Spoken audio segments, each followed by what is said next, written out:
Oh my God. Okay, so I'll mute everyone except Arvind sir, right? But yeah, okay. Okay. The advantage of having everyone muted is nobody can shout back at me. Other thing is that when the meeting starts, there are fewer people out there, so I address fewer people, so it's easier. When it ends, Sharma takes over the job, so he'll be addressing about 10, 15 more people. So it's a little tough for him. Thank you all. Thank you for coming over. And Sir, sorry, 1 second. I'm muting now. Okay. thank you. Yeah.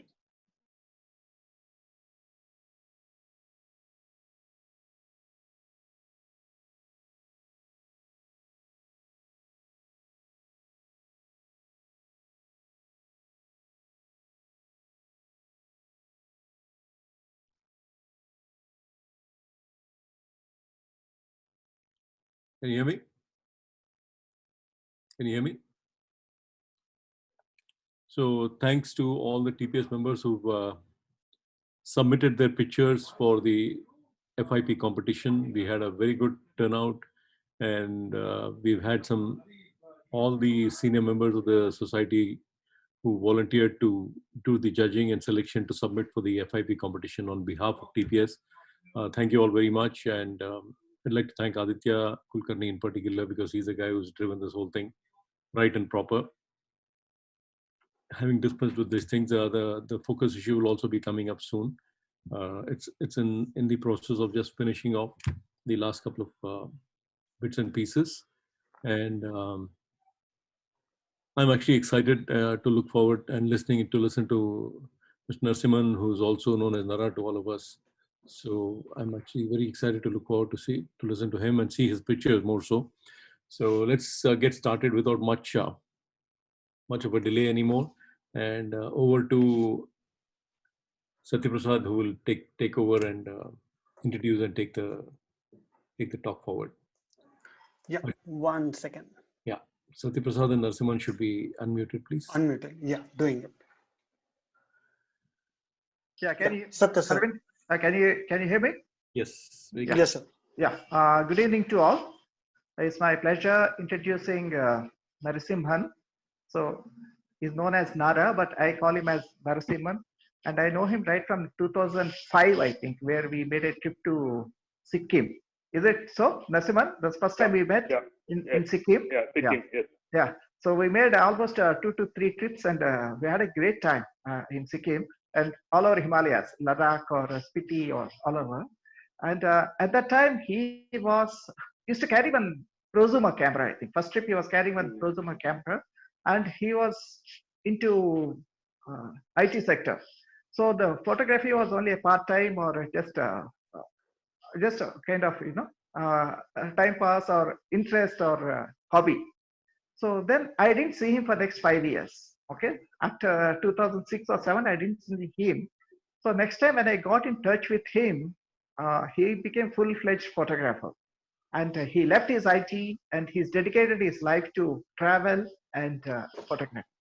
And he has some fabulous images, especially landscapes and wildlife, where he sees differently. Okay, so he sees the things he sees the landscape or wildlife he captures in a different way, different style, which I really liked most. And now he's a full-time photographer, and he conducts photography travel to Himalayas and all over the world, be it Africa or whichever part of India. And now he started his own printing sultry. He printing his own. He's taking commercial orders also. He's full time into photography, and I'm really excited to going through his images and interact with him. And all of us, for that matter, all of us are looking forward to his experiences in photography and how he's technically very sound and artistic. He has a very artistic eye. It's a very good combination. So over to you, Narsimhan. Let's have a great evening. Yeah. Thanks, Satya. I'll just share my screen. Yes, sir.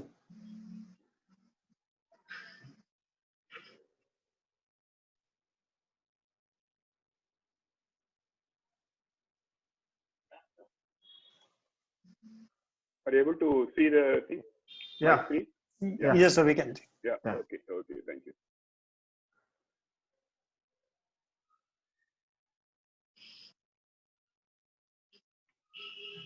Yeah. So thanks, Satya, for the introduction, and thanks to TPS for this nice opportunity for me. As Satya said, I think I know Satya for almost 20 years, maybe from 2005, and our friendship actually slowly started, and it is becoming, I think, I would say, more and more deep. Possibly, when I look back, my photography work, what I am planning to do in this session is to give me an overall thing of how I started, what kind of pictures I did, and what I am right now doing. That is what my overall theme for today. Because why I felt is like, as Satya said, something 20 years back, I was having a small camera and trying to do something. I don't know what it is, but over a period, my idea, a lot of things got changed. I got a new idea, something old things getting reinvented. All these things happened. So I thought it will be even for somebody who is new to the photography. I think this could be of a help to them also. So that's why I am looking at it. Okay. So my photography, I think I said like 20 years back with Yashica, Kodak, Olympus, those kind of things I started. Because Yashica is something one of my friends, when he was in Malaysia, he got me the Yashica 35mm camera. All these are 35mm film cameras. So when I started, I think with digital is not yet entered into the market. So, and at the time it was more of a travel companion. I have no idea what to shoot or what not to shoot or anything like that. I just like that I shoot. And I was working in some silicon industry, ASIC design, something like that. So I had a lot of opportunity to travel, especially in the outside India. So these kind of small cameras help me to capture these things like Eiffel Tower and Netherlands, Amsterdam, that kind of it. That's the way I started into the whole thing of the camera. So then at some point of time, especially in something around 2003 or 4 possibly, actually my father passed away. That was the time, I think maybe today, if I, from today's parlance, I should say I was depressed or something. I don't, but I think I suddenly started having a very keen interest on photography. That time I was reading a lot of photography books, magazines.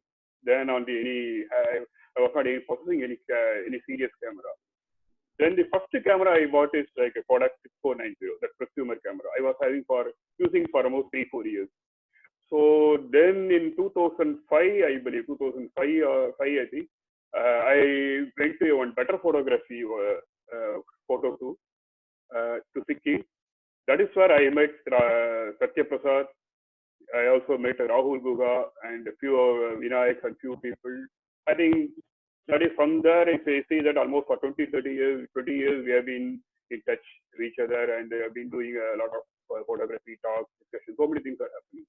That should say, like I say, I think that's really for me it's eye opener, I should say.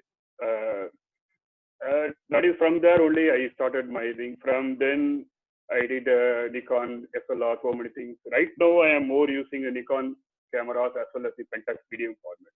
This is my at this point of time what I am doing. Maybe I'll start showing my pictures and explain my as we go on.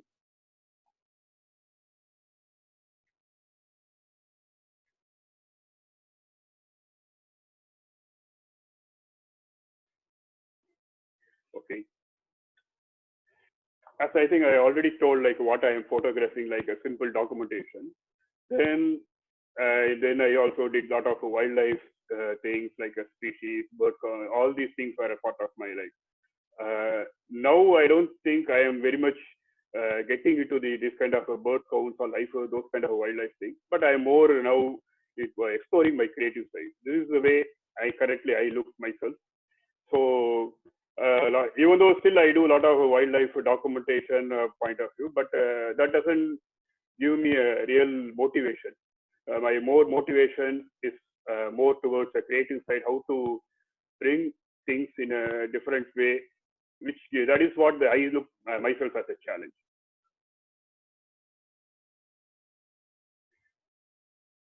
So I think this already Satya covered. Possibly, I don't think I can. I don't need to do again. So this is something I would say my first motivation. This was taken in Sikkim, I think 2005. That is one. This photograph was also published in Better Photography. So this gave me a lot of motivation. Like I have something, some photo, something to show. I thought I have some creativity, something like that. I don't know whatever it is, but it gave me a lot of motivation to do some serious photography. In a way, I should thank Satya for this photograph for a simple reason is I wanted to take this staircase from the top. What happened was Satya was standing at the side and taking something, so I don't want to disturb him. I came down and took this from this angle, low angle, and somehow I think Better Photography editor they liked it. I think so. In a way, I should thank Satya for this. So this is I would say like first thing I started. Then from this I moved to Nikon D70s and I started into SLR, all these things. And in my second trip, I think I also did, me and Satya, we did together Ladakh and Sikkim trip. So that's why I was exploring landscape. Those things, landscape was, because landscape is kind of a dry subject. You need to do a lot of practice, you need to work on it. First thing, you have to get an eye for a landscape. At the time, I was new to the whole of the photography, and I don't know what kind of things I should do. I wanted what kind of a composition. All these things are new to me. So initially, I did a few trips to with Satya. Then what happened was my job also demanded me. I cannot take a long leave because all these Ladakh of takes almost 7 to 10 days of. I found it difficult to go. So slowly I got it started to focus on a shorter trip. That is where I started getting into a lot into the wildlife, and I had some friends in Chennai. We went together. We started getting into a lot of wildlife things. So from initial landscaping, I was doing a lot of wildlife. That is more into wildlife. When I say wildlife, it is a more of a documentation. I'll be behind the birds. I'll be behind the butterflies, insects. It was it was a very, in a way, love vision, as well as it was something like I will be very excited to see I have seen this butterfly, this thing, keeping a documentation of so many things. That is that was my initial excitement was there.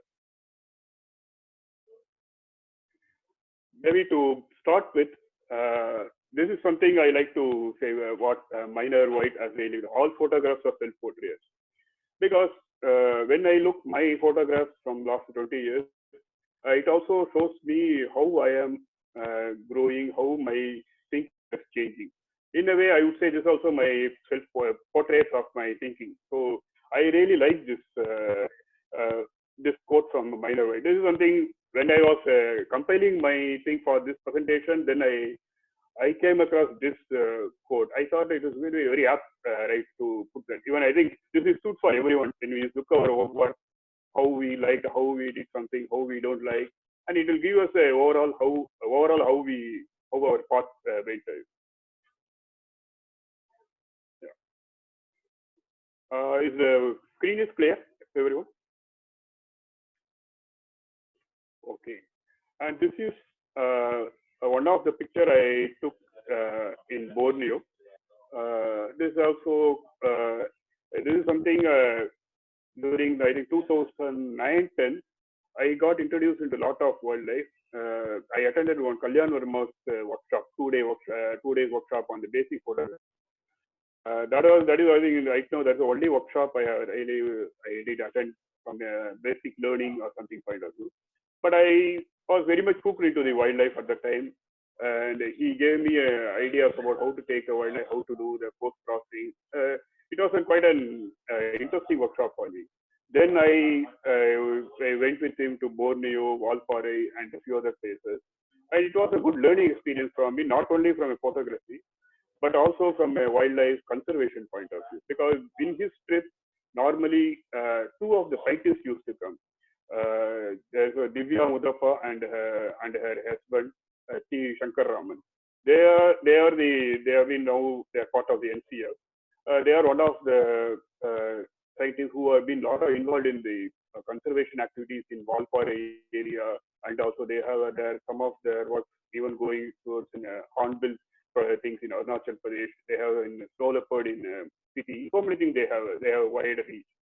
So when I was interacting with them, it was a very interesting thing to learn about a lot of this conservation idea, how this tea estates impact wildlife, or what can be done to bring the wildlife into the tea estate kind of a thing, how the Munnar is affected. Those kind of, I was very, it gave me a lot of fascination on the wildlife and the importance of the documentation of the wildlife.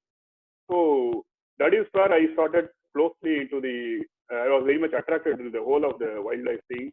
And it also gave me another advantage. I don't need to take a long leave. I just 3 days or 4 days is sufficient. So I club my weekend. I will do that. Okay. So that is the way I started.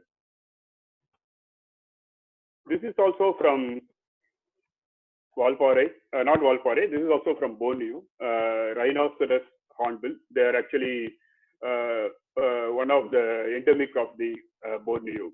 So you are seeing a male and female. The thing with the red eye is the female, and with the white eye is the male. So they are just sharing their evening activities, something like that. So these photos are something I find it very not only from a documentation. I also really I thought that is a thing, like more than a created in the documentation that really I was very much looking. So I really enjoyed taking these kind of photographs at the time. And this is from Valparai, line-tailed macaw. So this is also one of the endangered species. And this is something where I was interacting with Divya Mudappa and Shankar Raman and Kalyan. I learned a lot about this line-tailed macaw, the kind of challenges they are facing because of the tea estate. And we are also had opportunity to photograph some of the things which are in wild, which used to come to the tea estates in the nearby Valparai. So that period, I was really enjoying this kind of activities. And next couple of photos, I'm just showing you some of the close-up macro shots which I took in Nanmangalam. That time I was fully into this wildlife, so it was from a long tele lens to all this macro. I was exploring everything. And Nanmangalam is one of the forests near Chennai, maybe 30 kilometers from Chennai. It is basically a reserve forest, and it has a good variety of natural things, from grasshoppers to the butterflies to so many things. So I used to go almost every weekend with one of my friends. So we have been almost for a year or two, we have been exploring this Nanmangalam all alone. We'll be going every Saturday or Sunday or something like that. So we do from all the seasons we have done, from excepting the maybe in April, May we don't do because it's too hot. Otherwise, we would have been covered a lot of things. And these kind of macros was very fascinating to me. So I was using a flash. I was using 100 mm. Then I moved to 150 mm. And that is the time where I had a lust for gears, I should say, because this gear is something I started acquiring a lot of gears. I had a love for this camera, this lens, or those kind of things. Then I bought 300 mm. Then from the 300 mm to 500 mm before prime lens I bought, and I started moving from D70s to D300. And every 2 years or something, I'll be buying a new camera or something, or I will be buying some other 7200 lens. So many things I used to do. I would say that those are the initial periods. Typically, like every photographer and most of the photographers, I was just running behind all these years. This is another close-up which I use also flash in this thing, so mating of common fly. This is another dragonfly backlight shot. Actually, I also used the little bit of flash also to bring the details on the foreground. But I think I have not used them properly. Otherwise, I would have gotten much better details. If I look this photo, I think I have not rightly used them. That's what I could see. This is another robber fly killing. These are all the kind of photographs I was very excited during those periods. So I really enjoyed this close-up, all this kind of possibly I will be waiting for 1 hour or 2 hours to get a good image of these things. So these things helped me to really master my technique. That I could see that. This is hair that is also from Nanmangalam. I would say this is what there are very few people who would have taken a photograph of hair in this forest. So in a way, I should say I am proud about this photograph. There is nothing technically, nothing exciting, but it's purely a documentation point of view. That's the way only I have to look it right now. Possibly at the time I was excited by this kind of a picture. This is one of the picture where jackal is crossing the Pulicat Lake, moving in it. This is also one of the something not a commonly seen activity in Pulicat. You can see it's a early morning shot, maybe around 5:30. So that's why you could see a lot of blue in the background. And there are a few jackals normally in the Pulicat Lake. So they used to cross. I have seen few times, but this is the first time I am seeing them inside water. I think we started around 2:33 to get into the Pulicat. We want to get to some early morning shots. So we were lucky on the day, like when the jackal was crossing it. But we thought something hunt could happen, but nothing was. There were no hunt, and it crossed the water. Then it crossed the other side of the road, and it went somewhere. And after this, I went to for almost for 2-3 years. I have been regularly into this Pulicat at a time, but I never had opportunity again to see this kind of picture. I might have seen jackal, but immediately it will go inside the bush or something like that, but not time to take this compose or something like that. That was the time where I was started using the 500 mm. So the 500 mm gave me a real advantage for this kind of because it's also F4, so I'm able to get a better picture even in the low light. This is a serpent eagle from Kabini. So I think there's a backlight shot. An owl, spotted owl.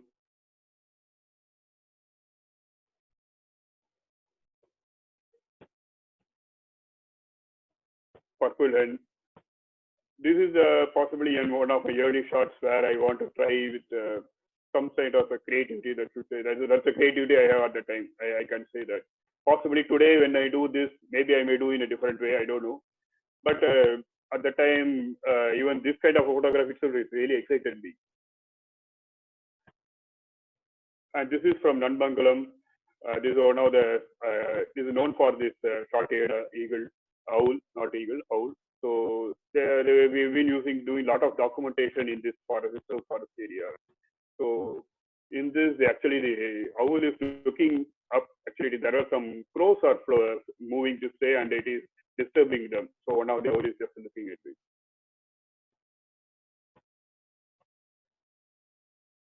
And during that time, I was also interested in pelagic birds. Pelagic birds are something where birds which actually don't come into the mainland, always will be in the sea. They move from Arctic or Atlantic areas, ocean, and they also come to Indian Ocean side. They come to both Arabian Sea as well as the Bay of Bengal. So you need to get into in a ship or traveler, get into the sea to actually photograph it. Some of these birds will come during the breeding season to unknown islands for a breeding or something, but even they sleep during the flight. So very rarely they will come into the land. So these are so during I think for 2 years or 3 years I have been part of this pelagic group who are interested in this kind of pelagic birding. So I was part of them. So I was going with them in the ship, taking the photograph of this pelagic bird. It was very challenging, I should say, because even though when you see when you look the ocean, Bay of Bengal, it is a vast sea. We may think there is no distraction, but identifying a bird or a dolphin in the vast ocean is too difficult than in a forest or any other place. Even you can easily identify a tiger in a forest, but it is so or many of the birds in the forest, deep forest. But identifying a bird is quite a challenging. You have so many other techniques. Your vision will have because so many reflections will happen, and all these birds actually will merge with the color of the ocean. So from a photography point of view, it is going to be very challenging. Other problem will be like all these ships always go and up. So by the time you focus, when you click the focus will change. So because the ship will change from top to down side. So, but it does, and in a way, I really enjoyed this kind of pelagic birding. I think we had some 3 years I went continuously. Then after that, I couldn't do that. This is a skua. This is also another pelagic bird. This skua used to come only during the September, July, August, September, this period into Bay of Bengal side. And there is I think even in Goa also you can see Goa and some of the areas near Thoothukudi and some of the areas you can see that. This is the what I say like initial during the period I started doing the landscape. That's what I can say, because that is a time where I was more focusing on the wildlife. So on occasionally I also do this landscape. This is from Anamalai Hills, evening. This is from Sikkim during one of the trips, I think, with Satya. One of the challenges at the time, as I said, is like getting the vision for a landscape is always a problem. It is not so easy. It takes time. You have to grow. You have to understand how to look the landscape itself takes a lot of time. So possibly these are all purely, I would say, either it could be a fluke or it could be serendipity. That's all I can say during my initial stages. This is from Pulicat. This photograph and the other one, that jackal crossing the the backwater, both are taken on the same day. That was a misty day. I think that shot was around 5:30 a.m. This was around 7 a.m. And this photograph something it fetched me. I think that time around 2013 I was getting into a lot of this competition, FIA competition. And I used almost for 1.5 years I was participating in the FIA. I used to get I had a good acceptance, and few of the one of my Borneo image got a bronze medal in Iran and Turkey and the 2 year. But after a year or so, I didn't actually proceeded much to make it the Asia for that kind of a thing. I stopped abruptly. And this photograph actually it went into RPS in one of the print competition. It came on the top 100. That was I think on the semi-finals or something like that. From top 100, they choose top 25, which will be displayed all over the UK and the thing. But it didn't come to the top 25. But I was happy that it came up to top 100. I was in a way very happy about the thing. This is, I would say, like more of a documentation shot. Sometime this is something around 2010 or 11. I was witnessing a hunt sequence. There is a dole. That is a dole you can see on the left side, all these things, and there is a calf. And dole is something where it will hunt as a group, maybe 10 or 15. They will hunt. And this mother is trying to protect the calf, and there are a lot of dogs. They are trying to attack the calf, and almost it's something around 20-25 minutes. This was happening. This is something around evening 6 p.m. So light was very low, and we are in a way I should say I am lucky that I watched this. But if you look the other way, actually it was very sad to see that this Indian god, even though it looks so large, so powerful, it is not able to protect its calf. At the end of the day, after some 20 minutes or 30 minutes of the fight, this dole was able to kill the calf, and it took away inside the bush. All this happened. And this is something I would say it's a documentation shot more than any creativity. But I think that I look this as something, one of my important photographs in my wildlife thing.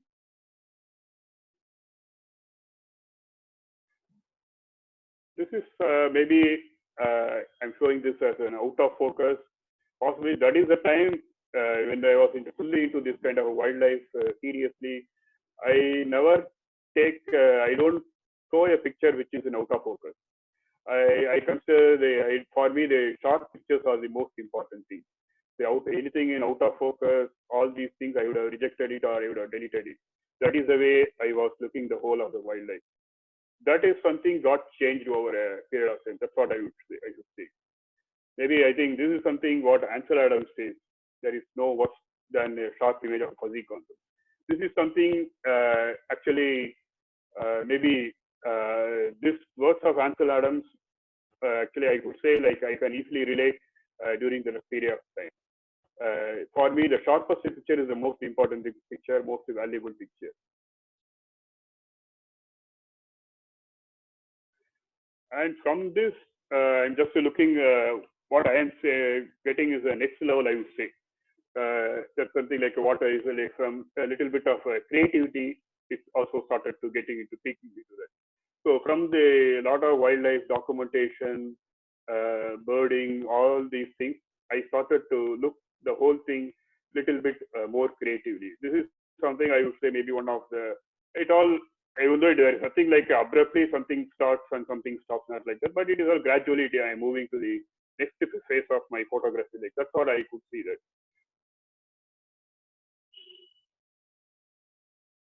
This is one of the landscape photographs I took in Chadar. I went to Chadar trek around 2014. After many years, I was able to go take a long break in my office. I was started again getting into this kind of landscape trip. Almost from 2009 or 10 to 13, 12, 13, I was not able to take a long break in my official service. Then again in 2014, I was able to get into that kind of a mode. So this is Chadar is one of the, in a way, was a opening trip for me. Almost for 15 days, we were in the Zanskar River and doing the whole trek, all these things. And again, my landscape and my Ladakh, all these things started. So this is, in a way, I would say like for me, it's an iconic trip. Next is the waterfalls. This is also everybody, a lot of people would have seen. So I was this is a panorama of almost 10 images. And what I did was during the trek, I took my tripod and my 7200 and 1735 and 2 cameras and at least a lot of batteries and so many things. So even we hired one guy to take care of our who will be a porter who will take our bags and other things so that we can walk. Me and one of my friends, we went to this place. So we had our idea was not to do the more than the trekking, to do a lot of photography.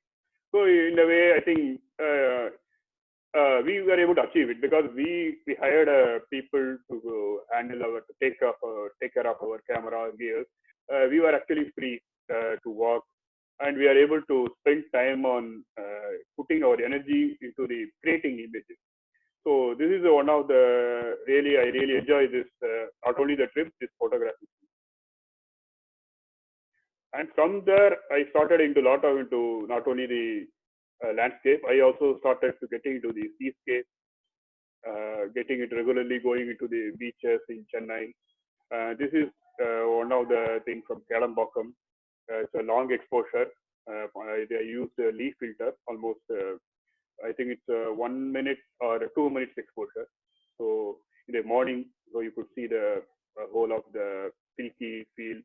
And I was obsessed with the silky field for many years, I should say. Now I may not be ready to do this kind of photograph again, but there was a point I was very much obsessed with getting the silky field. This is another shot that I took from Mahabalipuram. This is same thing, almost 2 minutes exposure. And again, this is also I was lucky, I should say, because that was a short time where I could see so much of rocks getting opened in the Mahabalipuram. After that, maybe even after a few days, when I went to the same place, the whole sea actually occupied the whole of the thing. I was not able to see any of the rocks. So I think the landscape was regularly changing. Now still you can see the big rocks, but you don't get the small rocks now.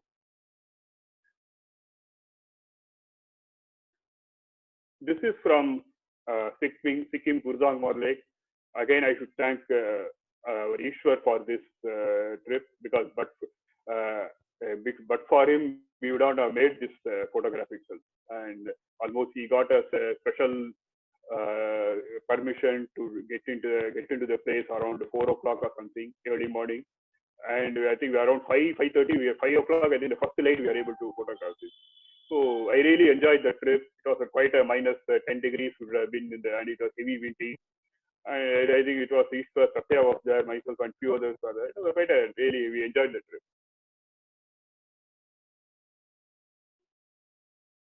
This is from Ladakh, again early morning. I think this is near, I should say not exactly from, there's a place called Bharatpur near which is between this is not the Bharatpur of the Delhi side, but Bharatpur, which is near the Manali, on the way from Manali to Leh, that's a small village. So near that village, we had a small, in one of the roadside biking thing, we stayed for a night. So at the place I took this. It's in early morning, again chilling, so many things. But really the beauty of the Ladakh, I think especially happens only in the morning and the late evening. That's what I would say. In between, you have a lot of things you can compose, but the light may not be the best. This is from Bhutan. Sometime this is also early morning, and what was very interesting was the sky patterns. So when the sunrise is coming, so this is not a long exposure. It is something maybe a 1/200th of a second and f8, and possibly ISO 200, those kind of things. This is a mix, I should say, because in a way, like I used for this to this is from not from Pangong Lake. I think the Pangong Lake. What I really not Pangong, so from Pomori Lake actually. So what I did was I used two ND filters, or I should say three. One is the long exposure, and another is the ND filter to make only the graduated ND filter. So to get the effect of a kind of encircled effect. So this is something I was able to to visualize and come with some kind of images. This is the point where I was able to think about the image, I should say. Maybe even before that, I would have been, when there is something is the front of my scene, I was taking that. But only it took a lot of time for me to really understand it and create images from what is available or what is not available. And this is something, one of the earliest images where I was able to think what I want and try with some of the graduated filters and all these things and come with some image.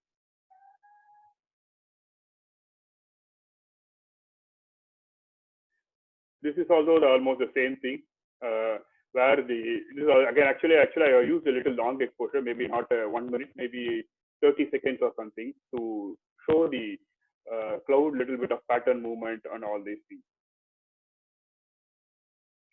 This is from Chandratal.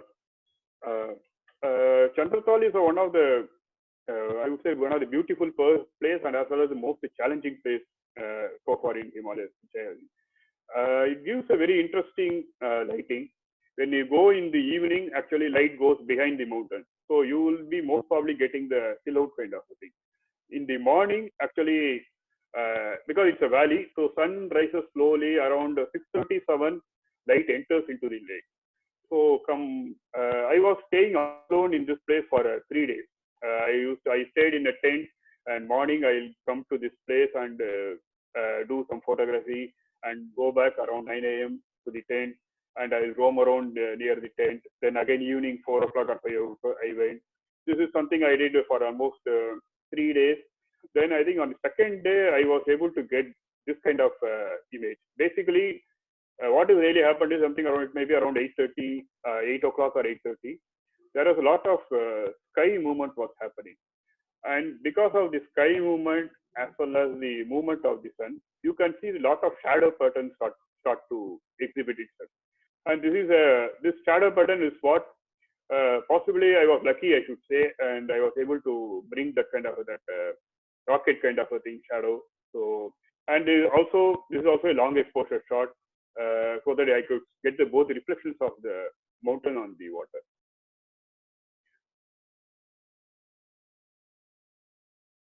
Again, this is another long exposure shot. I was using my Saunter 300 lens. The Saunter 300 lens has one difficulty. That's a Nikon lens. It's a consumer lens.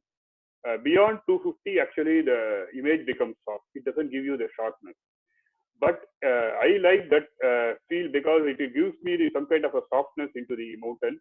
You could see some kind of a fire flaring up. This is something to some extent I should say, like I was able to maybe to visualize this. Actually, I used the defect of the lens to my advantage. And I really, this something I'm happy that I'm able to think something out of what is available. This is from Spiti Valley, that is a key monastery. Key monastery is something I have been crossing this place many times. Almost 6-7 times I would have crossed at different seasons during the summer as well as in the winter. And during one of our trips, we wanted to take the key monastery in a full way. So we at morning we climbed the monastery near the nearby mountain. Whereas a nice viewpoint was there. Almost it was easy climb, maybe 15 minutes of the climb. And from there around 5:30 we reached the spot and we were waiting for the light to happen. Light is coming from behind us, so it was just glowing on the key monastery. And what I was more looking is that in the city area or as well as in the Ladakh, you see a lot of sky movement happening. And the sky movements you can capture using a time lapse. It will give a very interesting picture. But I wanted to capture this sky movement not in a time lapse but from a photography point of view. So that is so what I did is I used my Nifty filter. That is something like a 20 stop filter. So over to that, I also added a kind of Lee filter which gives me the sunset filter. That is, it adds a lot of reddishness into the image. So why I did this, because it's something early morning shot I wanted to do, and being the key monastery is a kind of valley. By the time sun rises, actually we don't get the red in the area. So I added this this filter also. Together, it tried to give me that kind of a small reddish orangish tinge, and this long exposure gave me the movement of the sky cloud patterns. So this is all some of the images what I feel where I am able to spend time, work on it. Most of the things, at least I would be able to visualize while before I take the picture.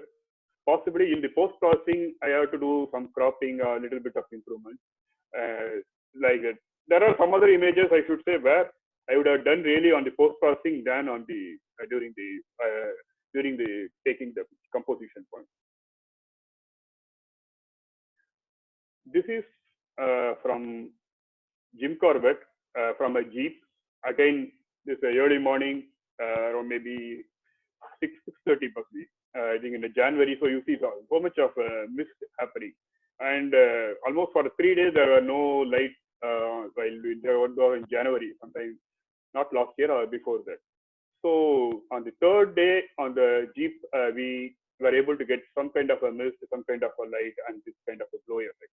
I would have lived some kind of subject here on the road, some either animal or bird, but there's nothing. It was like in a way it was like kind of a void thing.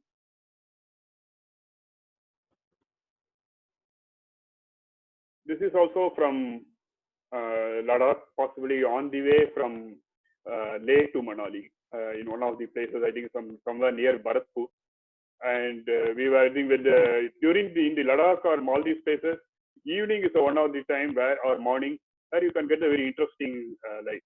So I think we reached a place called Bharatpur around 2 o'clock or something. So we had option either to get down from that point to either to Manali, or we have another option is to wait there. We waited there because for a simple reason is like there is a lot of chance like around 4 o'clock or 5 o'clock the sunset will happen. So we may have some interesting cloud patterns or some kind of a lighting pattern. That is what our idea was. So for almost 3-4 hours. We were just roaming around. Then we found one vantage point where everything looked ideal. So, and that was something where I was able to get this.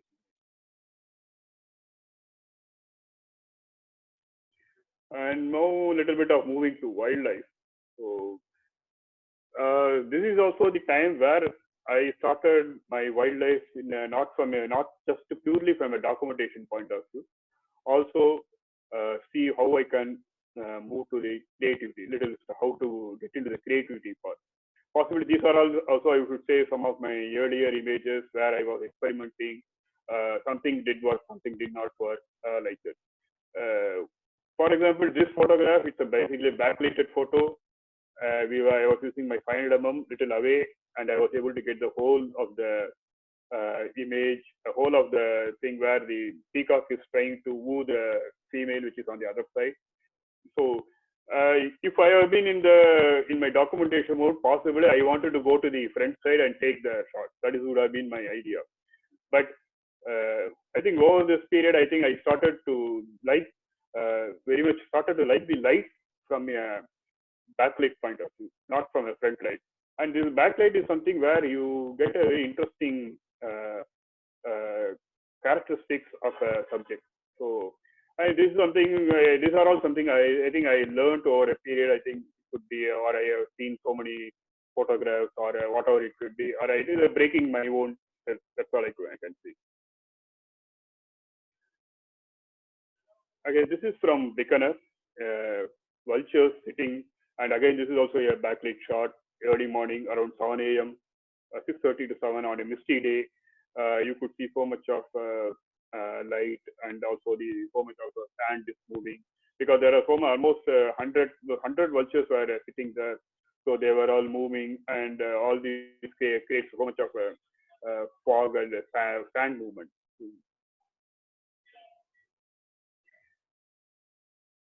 And this is some snow leopard sometime around 3-4 years back. It was me, Vinayak, and few we started to do snow leopard thing. This is one of our first trip we got this. I did this one I took with the Saunter 200mm lens, because we were at the time, we were very lucky, we should say, because there are only we are only totally some 10 people in the whole of the village, I should say, the trek, all the photographers, and it was heavily so much of fog, so much of snowing happening. So we saw one of the snow leopard in the evening, and we went down and we saw just on the next cliff, which is very nearby. Cliff and our cliff and the if you jump, we can go. That is that kind of a closeness we saw. So it had a kill. So next day again we went, and at the time I used my 200 to photograph this. If I used my 500mm or something, I would have been very close to that. Possibly I would not have taken the whole of the image. That was that kind of a close we had. And I should say that was we are lucky at the time, because we had a very close encounter of snow leopard. After that, subsequent years, there are too many people also started to come, and even the forest department in Kibber also started to getting into kind of, they want to order, make a clear order on how to control the crowd management. So nowadays, most of the time you can see the snow leopard at least from 100 meters. They don't allow anything close on that, because the kind of photographers now, you see that almost 200 people, 300 people you can see in the Kibber. They are all photographers just waiting for the moment. So maybe 4 years back, it was not that kind of thing. And I would say we were lucky at the time. And this is ibex. Ibex is one of the another iconic iconic animal in this Kibber and the Spiti Valley, because ibex and the mountain goat are one of the two animals which snow leopard hunt. So ibex is quite a larger one, whereas this Himalayan Thor is comparatively a shorter one. So it will try to hunt either one of these two. And ibex is actually, it will be in a little higher altitude, and all these Himalayan Thor will be normally on the little lower altitude. So that is the difference. This ibex is something almost for 4 years we are not able to get a good picture. You could see something from a very long, but not any close-up shot or anything like this. So last year, I think not last year, this year 2020, while we were there, we were very lucky to see this coming very close. It was just crossing a mountain and slowly coming. Actually, it crossed us. With some maybe 50 meters ahead of us, it moved into and it went inside. So we had a very good time. In a way, I really enjoyed this photograph. Even I should say, like even solar pod is something. It's a really it has its own value, but these kind of ibex, all these things, possibly people don't really look into it, but they have the more photographic value, even documentation purpose value. And this is Lammergeier, another vulture, and we had an opportunity to take it in a very close with this is something I think I had used 500 mm, and still it was very close for the vulture. And here come some of the black and white landscape pictures. So this was taken in Ooty, and this is taken with my Pentax medium format. This was the time I also started exploring the medium format. So this is one of my earlier images with the Pentax.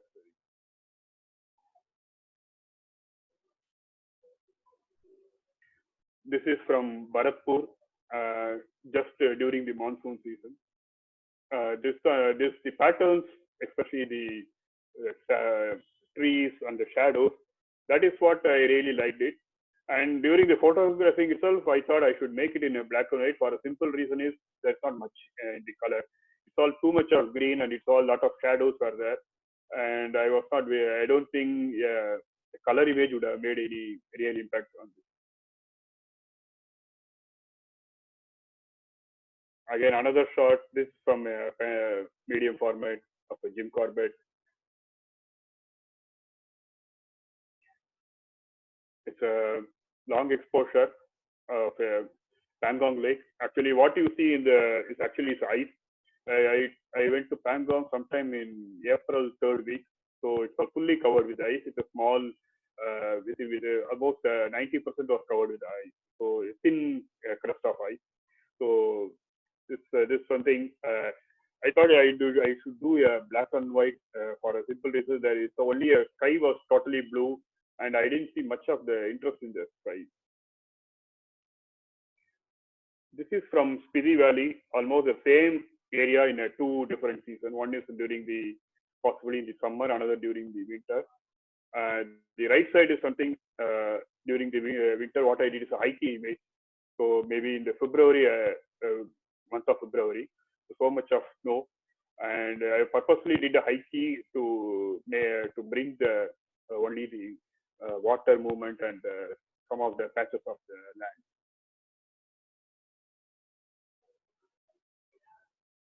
Another slow exposure shot of a waterfall. This is also again the same thing. This is from Zimbabwe, Victoria Falls.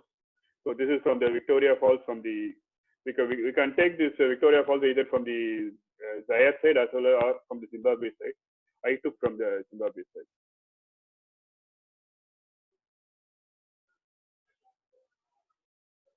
And some of the wildlife pictures. This is from Botswana. You see, the Botswana is known for it's basically an elephant land. You could see maybe hundreds of elephants from a boat or from a land and everything. So we were in the Chobe River actually doing a water cruise, and we had every day we would see them in the evening. Some hundreds of elephants come for a drink, and in the morning also different things. Sometimes they will be playing, they will be doing so much of fun activities. It was very and another thing is like this water hole is something where all these different groups will meet each other.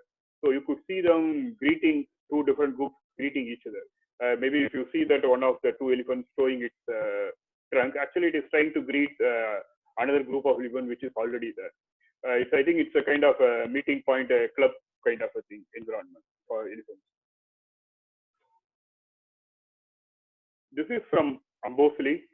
Backdrop is the Kilimanjaro, and Kilimanjaro is something where you can see in a very clearly during the month of February, March. So we went to, that is from the Amboli, that is from the Ambosli, that is from the Kenya side. From Tanzania side, you don't see the Kilimanjaro in that clear.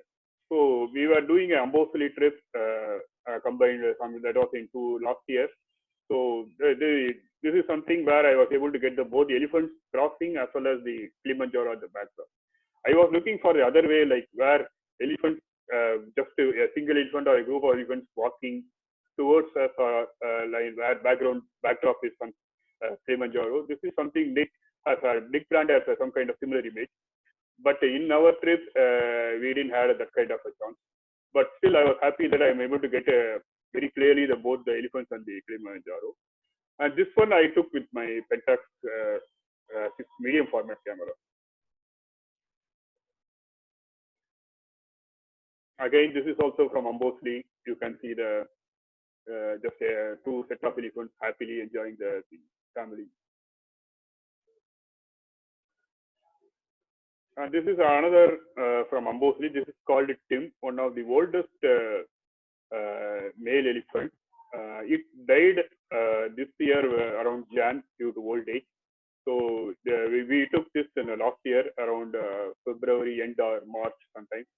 So we actually, this is occasionally it will come inside the Ambosli and it will do the grazing in the sanctuary for a few days and then you would move away. We were lucky at the time, like we were able to, while we were there, it also came there. We had almost for a day we spent with this elephant taking photographs. You could see so much of gracefulness in this kind of elephant. And this is something what I see in this overall transition.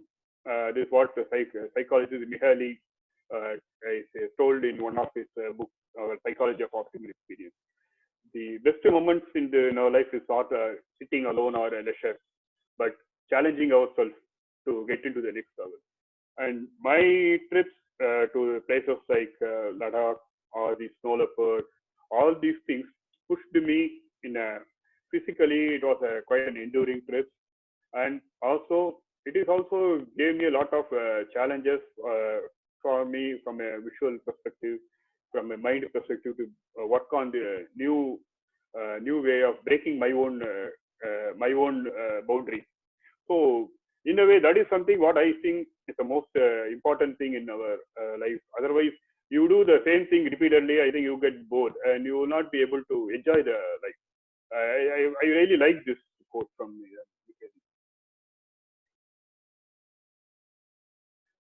And now I'm just getting into the next thing where I am doing a lot of experiments. I'm doing things what I am just trying to show some of the pictures where I am trying to put the things in a little different perspective.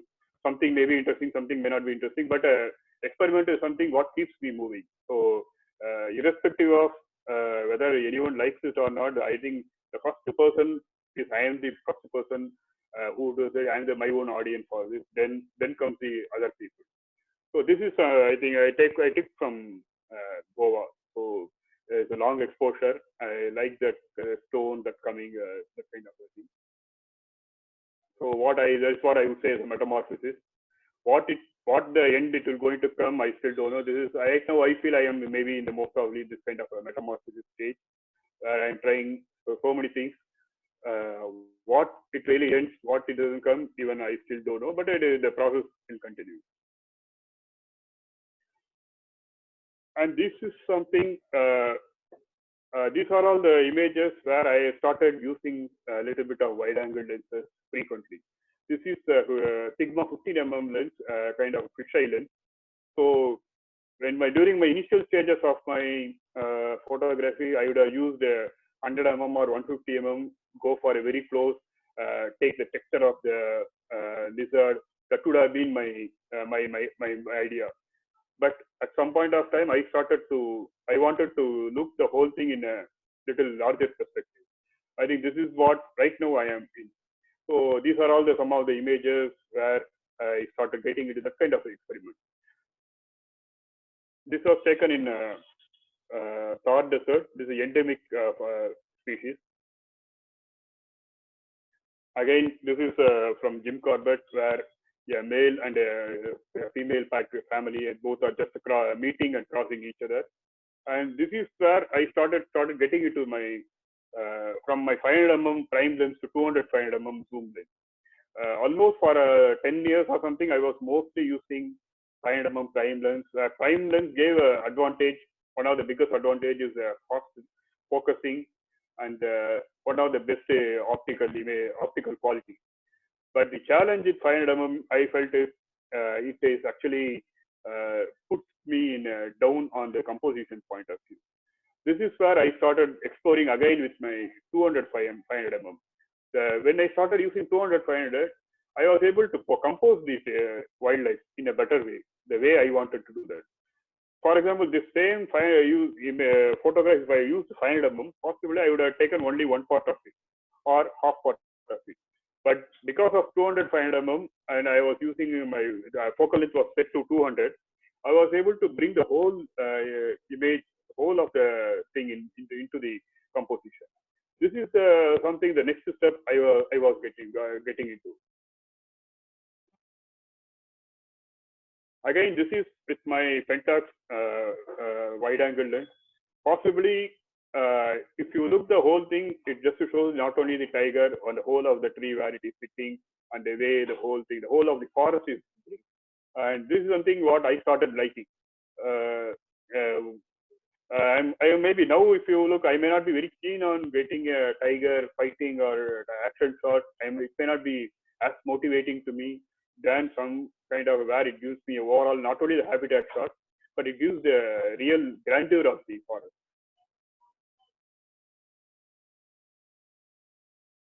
This is again another. This is all both this and the previous tiger shot was taken in Jim Corbett, and both are with my Pentax medium format camera. You can see the whole of the Ram Ganga river and the whole of the elephant herd crossing, and the sunset is happening. All the things together.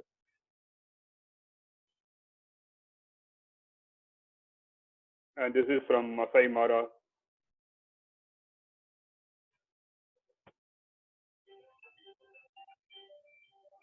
This is from Kaziranga, where I just wanted to, in a misty day when we were doing a short elephant safari, I saw this flowers.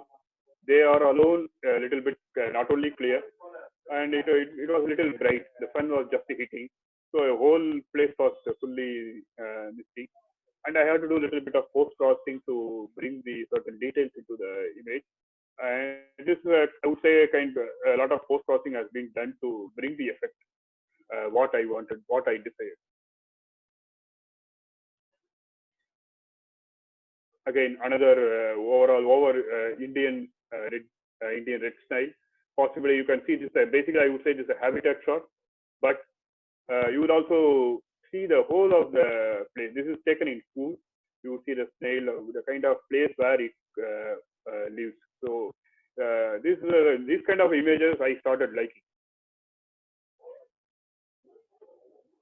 Again, this is from Kaziranga. Both the reflections. It's a very simple. That egret is standing there, but it is a reflection of both the tree and the egret. That's what makes me interested.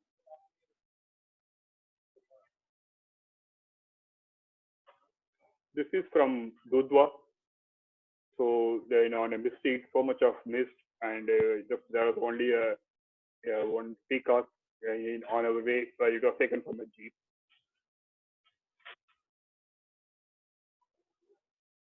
The flight of a bird, possibly the movement I wanted to show the movement of the bird.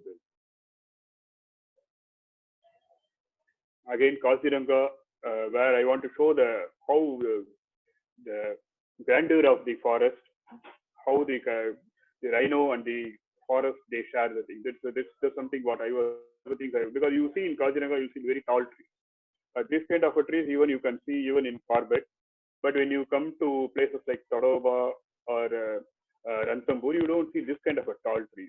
So I think this could give you an overview of what kind of forest we are looking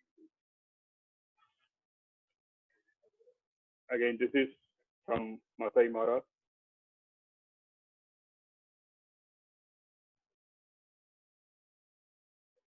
This is also from Masai Mara.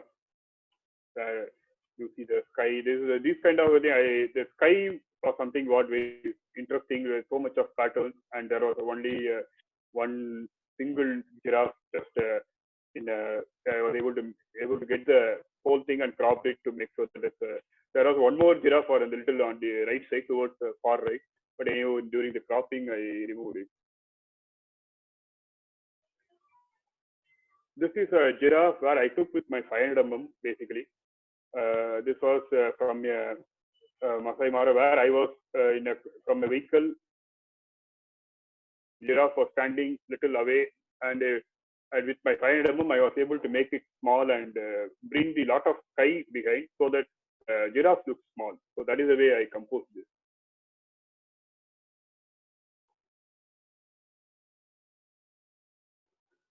This is from Tall Chopper, where you see two black bucks, female. They were just curious.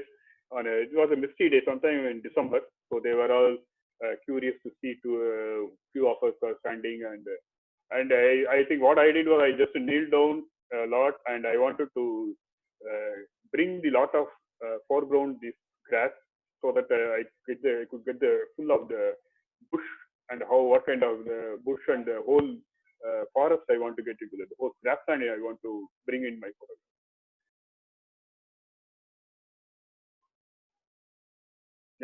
Lone bird.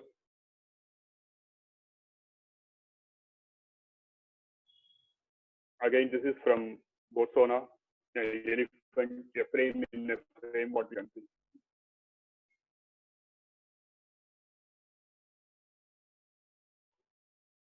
This is also this is from Ambosli, where two of the elephants are either doing, mostly I think they are doing a mock fight. It looks like, and actually what I have done is like I added a lot of sky to it. So I took this with my 500 mm actually, and I put more sky into the frame so that I can create the kind of a grandeur of the place. So that is the way I wanted to. Wildebeest, this is a show shutter speed. This also I took with my prime 500 mm lens, and maybe the shutter speed may be 1/50th of a second. So you could see the way it was running.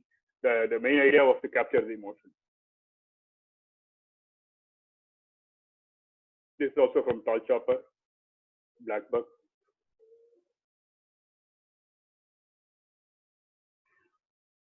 Yeah, the same thing, and you could see only the two horns. That is two of the horns that's from the black buck male.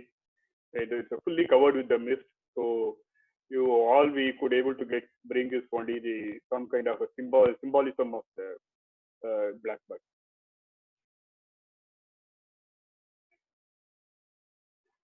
I think this is something what I would say as another third part I should say, where John Sexton, one of the things like craft is the process, image is the completion, print is the fulfillment.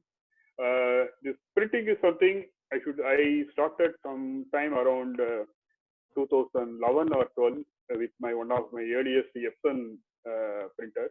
That is a T series. That is not a professional printer. That is 13-inch printer.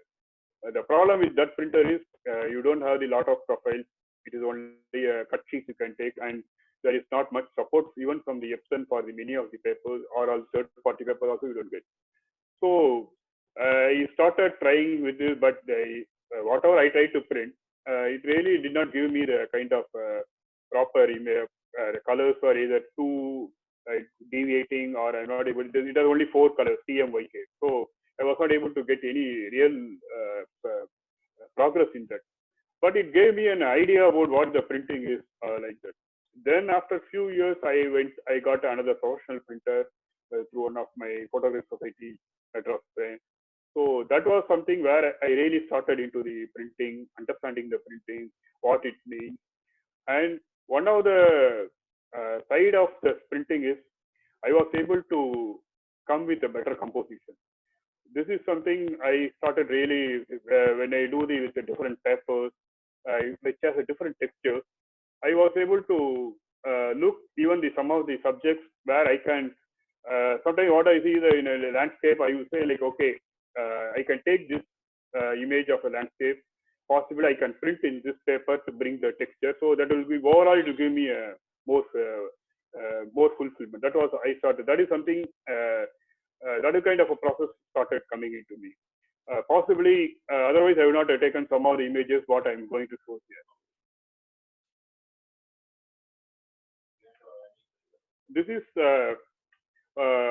one of the some 4 or 5 images. Some years back, not some years, 3 years back, 3 of friends we did a print exhibition in the Lithikal Academy. So these are all some of the images I did. Possibly my print experience helps me to bring this kind of images. That's what I should say. And this is actually in Ladakh. There was a sandstorm in Nubra Valley. So what I did is simply I took multiple exposure of the place, and I know that I can able to bring this kind of image in a print form in a better way, or this texture I can bring. So it actually this is something I started printing this kind of creating this kind of images. Again, this is the flowers movement of flowers. For this also again a multiple exposure shot of 5 images, I think, where it shows the motion of the flower movement due to the wind. This is from Rameshwaram, where this is a long exposure shot of where it has the 2 things. One is first thing it gives you the smoothness of the water, and you can also see the boat which is actually tilting, which gives a kind of a tilt feel and movement feel. And also you can see the sand, which is so much of texture in it. And this is also another close-up of a mountain. This is I took in Ladakh.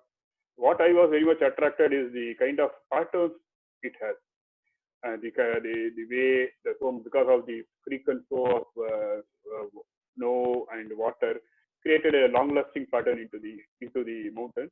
So this is something was very interesting to me. Basically, I am emphasizing that these kind of images I was able to look probably because I was able to I did some printing helped me to look. That's what I could relate. This is actually a shadow pattern of the what you see is a long this again with a 300 I zoomed one of the mountains, so there is a light and the thing what you see is the black is actually the one of the shadows of the mountain that is falling on the other side.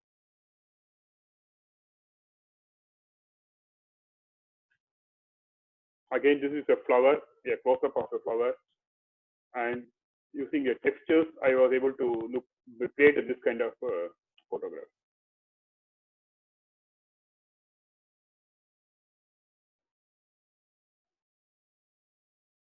Possibly this is my tree textures and close-up of a tree texture.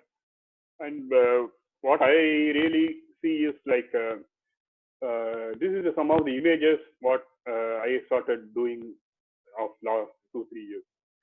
Perhaps I will continue this kind of images for another, I don't know how, till when I get either bored or I want to get challenged myself. This is something maybe possibly I think even though the presentation is going to end, I think still my journey is going to happen. So with this, I'm just ending my presentation. Wow, that was amazing, sir. Thank you so much for sharing this. So now what we'll do is we'll take up some questions from the audience, and you can give few answers or your insights on them. Yeah. So sure. yeah.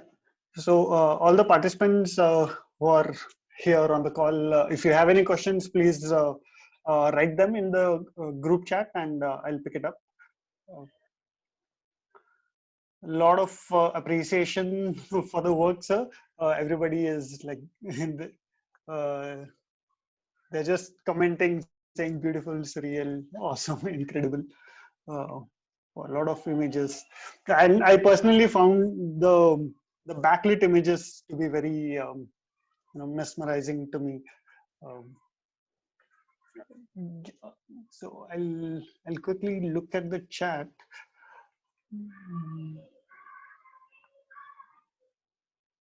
Okay. So I think there was one question from Sharma sir. He was asking um, which one gives you more satisfaction? Is it the printing or the photography? It is both, sir. I don't think printing can exist for me without a photography. And right now, I would say my photography cannot exist without printing. So because it complements for each other for me. Because I think that is something where I was able to bring some connect with the printing.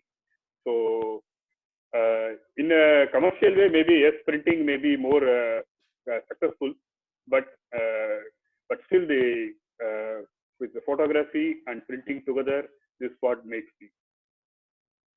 Right. Okay.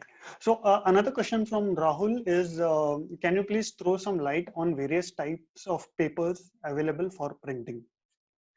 Yeah, we have lot of varieties of papers when it comes to fine art. That is what the advantage of fine art for us. Something from a very glossy, what you see on day to day, and some very simple matte to very different kind of textures.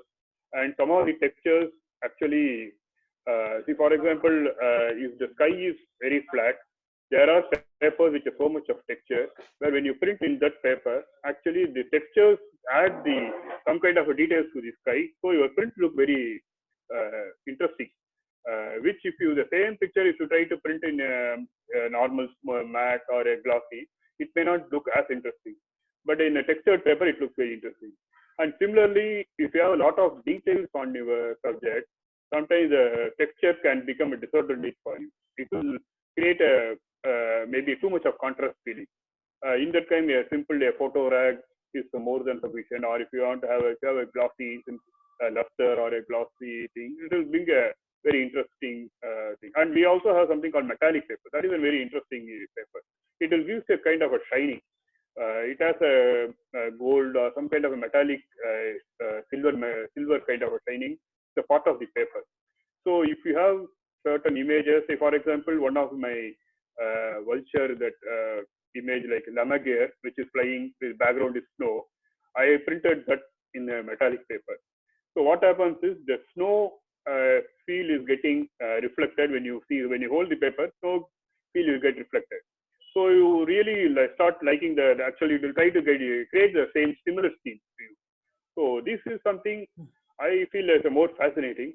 You have almost 30-40 different types of papers. Some of the papers like washi, like it's basically Japanese paper, they are for the kind of a low contrast images. Like one of my Komori image where there is a mountain and a lot of water and a kind of a pinkish thing. Yes, actually this is a less contrast image. You don't have much detail. If I print in this washi paper, it will come really good. It is so thin, you can even put a light behind and you can make it glow the whole thing. So, you have a whole lot of things we have in a fine art paper. Maybe we should spend more. We can do, but and one thing problem with the fine art printing is you have to physically touch the paper and see that. Then only you will be able to realize the thing. That's the one challenge.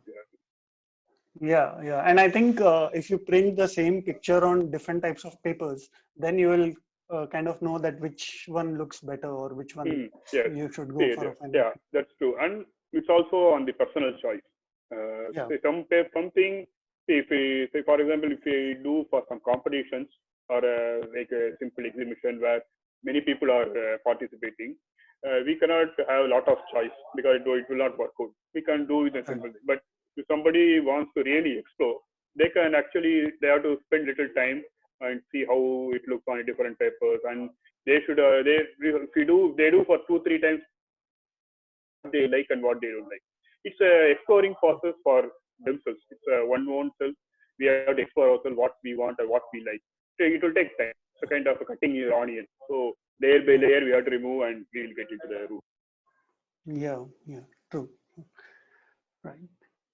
Okay. So moving to the next question, what makes you decide to present an image in color or monochrome? Ishwar sir is asking.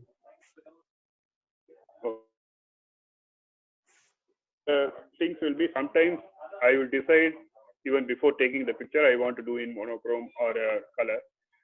If there is a lot of colors, I think I will be taking a color only. See, for example, if I am taking a Holi picture, Holi is full of colors. There's no point in showing them in a black and white. It is not a great idea. But similarly, if you have some image where you don't have much of information on the sky is little blank, something. Even you can put them in a black and white, it will be more interesting. And where you want emphasis on the subject more, actually black and white is a better option. Color distracts actually. When you have so much of colors, our main subject will get distracted. If you want to show the intents of some your subject or your thing, maybe black and white is much better. If you want to show the happiness, maybe color would be a better choice. Right. Yeah. Okay. Next one is, do you do post-printing process of the papers so that they don't lose the original colors? Yes. Krishnan sir is asking. I have to. Okay. Post-printing process of the papers. Yes. Yeah. I think over time. Can you a little bit explain? Yeah. I think over what time. What do you mean by post? Yeah, so I think like over time, the colors of the image might fade out, or the paper might lose its quality. So, is there something done for it after the printing is done? See, that is something it's very difficult to handle because see all the papers. See, when you say fine art paper, it will come for minimum 100 years. That is something what the manufacturer gives, 50 to 100 years. But if it is subjected to light or say for example you are keeping your image very next to your AC unit, because all the papers have moisture, so AC will absorb the moisture, paper will break, it become yellow, all these things. And if you are directly putting the paper direct to sunlight, because of the UV, the colors will fade.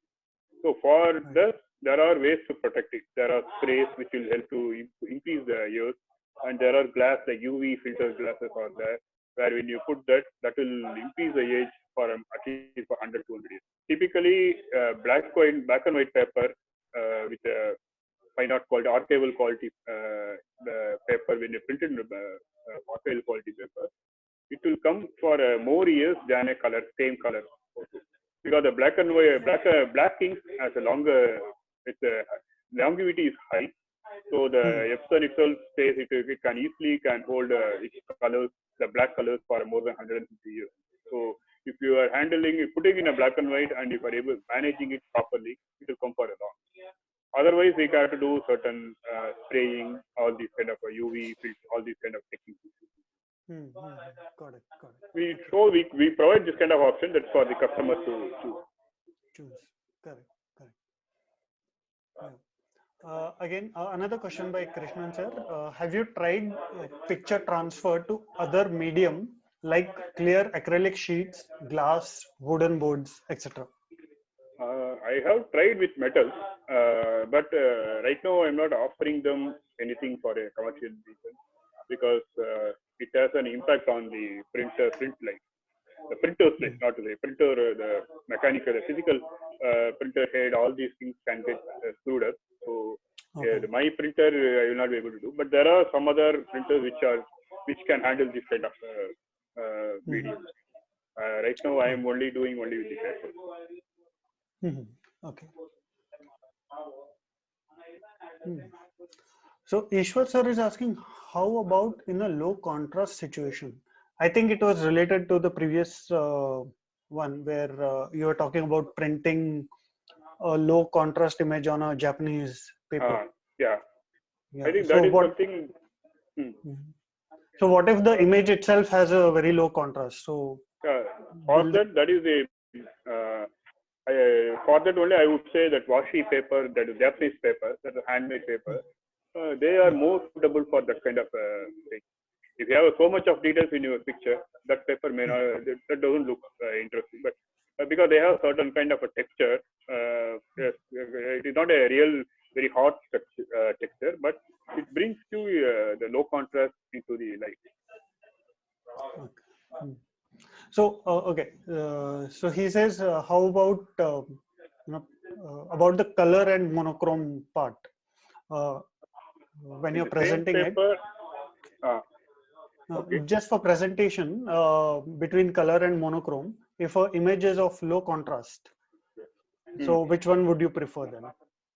Would it be a color picture or in a monochrome format? Mostly it will be a color picture. Okay. Mostly.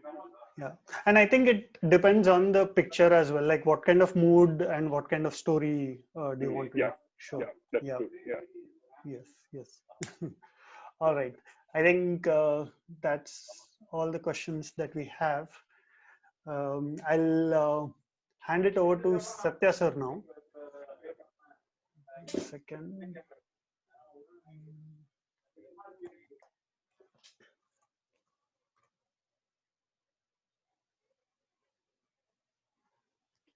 Yeah, Satya sir. Yeah, can you hear me? Yes, sir. Yeah. Yes, sir. Yes, sir. Yeah. Thank you, Narsimhan. It's a fascinating presentation and last 1 hour or so. And it was so refreshing. See, last few days I was watching so many presentations in different platforms. So most of it is depressing. Okay. So it's really actually now when I watched the landscapes of wildlife, or it was so refreshing, and your way of showing landscape or wildlife is very unique, and I'm really pleasantly surprised. Some of the images myself haven't seen yet. Okay, from your this thing, it was pleasantly surprised, and it was great for on behalf of TPS, all the members who have participated and the guests who are here. We really enjoyed, and looking forward to the more presentations from you. And thanks a lot. It was a wonderful session, and the 1.5 1 hour 15 minutes just went like that. So that is what the successful presentation. Nobody is looking at the watch, like how when is it going to end, when is it going to end. Here everyone is looking what is the next image. So that is what a successful presentation, and we are all really enjoyed. Thanks a lot for sharing your ideas and thoughts and your thought process. Thanks a lot again once more. Thank you. Nasima, is it? Yeah. I think he's muted. No, Nasima? Oh, wait. I think he muted. Yes, Yeah. Okay. Thanks, Satya. I think I tried I share whatever things I know or something, but I feel I'm very happy that I am also part of this TPS group, and I like to, as and when opportunity comes, I like to share whatever things I know.